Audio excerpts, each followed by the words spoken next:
اعوذ باللہ السمیع العلیم العظیم الحفیظ بوجہہ الکریم سلطانہ القدیم من الرجس الخبیث المخبث شیطان اللعین بسم اللہ الرحمن الرحیم۔ تمام نبیوں کے سردار حضرت محمد صلی اللہ علیہ وآلہ وسلم اور تمام مذاہب کے سردار دین اسلام کے پیروکاروں، السلام علیکم، آپ پر برکتیں اور رحمتیں ہوں۔ معزز سامعین، آج کے ہماری ویڈیو رجت کے موضوع پر ہوگی۔ عملیات میں رجت کیا ہوتی ہے، کیوں ہوتی ہے اور کس طرح اس سے بچا جا سکتا ہے۔ وضاحت میں جانے سے قبل آپ سے التماس ہے ہمارے چینل وظائف الصالحین کو سبسکرائب کریں، ویڈیو کو لائک کریں اور صدقہ جاریہ سمجھ کر شیئر کریں تاکہ یہ پیغام آپ کے دوسرے مسلمان بہن بھائیوں تک بھی پہنچے۔ معزز سامعین، رجت عربی زبان کا لفظ ہے جس کے معنی ہے پلٹنا، واپس لوٹنا۔ چونکہ یہاں پر ہمارا موضوع عملیات ہے تو ہم عملیات میں عامل کی کوتاہی کی وجہ سے عمل کے پلٹنے کو رجت کا نام دیں گے۔ رجت کے بارے میں مختلف لوگوں کی مختلف قیاس آرائیاں ہیں۔ کچھ لوگ رجت کو سیاروں کی گردش یا سارستی کا نام دیتے ہیں، کچھ بندش کا نام دیتے ہیں، وغیرہ وغیرہ، چیز ایک ہی ہے۔ ماہرین عملیات کے مطابق رجت عملیات کے قواعد و ضوابط اچھے طریقے سے ادا نہ کرنے سے لگتی ہے۔ سفلی اور شیطانی علوم میں رجت بہت جلدی لگتی ہے جس کی وجہ سے انسان کا روزگار ماند پڑ جاتا ہے۔ قرآنی وظائف اور اسماء الحسنی سے رجت کے چانس بہت کم ہوتے ہیں، بشرط یہ کہ پاکیزگی اور اصول و ضوابط کا خیال رکھا جائے۔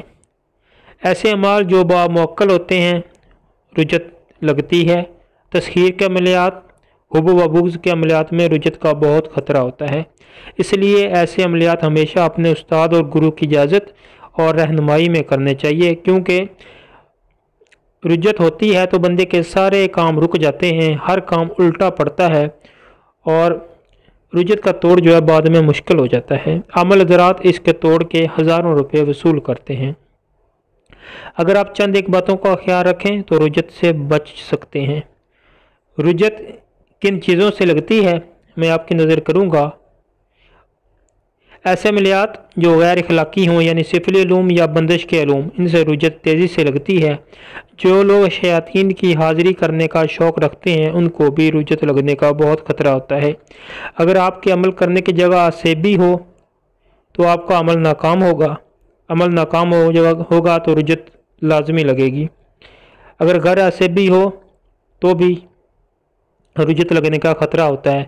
بہت سے لوگ ایسے ہیں جو کتابوں سے عمل دیکھ کے کرتے ہیں اور قواعد و ضوابط کے بارے میں ان کو آگاہی نہیں ہوتی، وہ بھی رجت کا شکار ہو جاتے ہیں۔ ایسے لوگ جو ہمزاد کے شوقین ہوتے ہیں ان کو رجت لازمی ہوتی ہے۔ اکثر مرد و خواتین دوران عمل حصار نہیں کرتے جس سے رجت کا خدشہ بڑھ جاتا ہے۔ بعض لوگ اپنی وسعت سے بڑا عمل کر لیتے ہیں اور رجت کا موجب بنتا ہے۔ اب سوال یہ پیدا ہوتا ہے کہ رجت کی پہچان کیا ہے؟ ہمیں کیسے معلوم پڑے گا کہ ہم پر رجت ہے یا نہیں؟ جس بندے پر رجت ہوتی ہے اس کے اندر یہ علامتیں پائی جاتی ہیں۔ اس پر گھبراہٹ طاری رہتی ہے، دماغ سن رہتا ہے اور خود کو بے چین محسوس کرتا ہے، دماغ پر بوجھ رہتا ہے اور سوئیاں چبھتی ہیں۔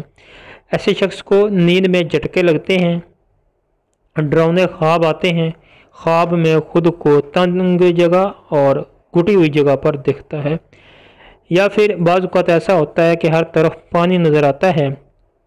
ایسے فرد کو شدید غصہ آتا ہے اور انسان پاگل پن کی حد تک بھی چلا جاتا ہے۔ یہ تھی رجت کی پہچان اور تعارف۔ امید ہے آپ کو ہماری ویڈیو پسند آئی ہوگی۔ ہمارے چینل وظائف الصالحین کو سبسکرائب کریں، ویڈیو کو لائک کریں۔ اگلی ویڈیو میں رجت کا علاج اور رجت سے بچنے کے طریقے آپ کی نظر کروں گا۔ تب تک اجازت دیجیے۔ اللہ آپ کا حامی و ناصر ہو۔ اللہ آپ کو شاد و باد رکھے۔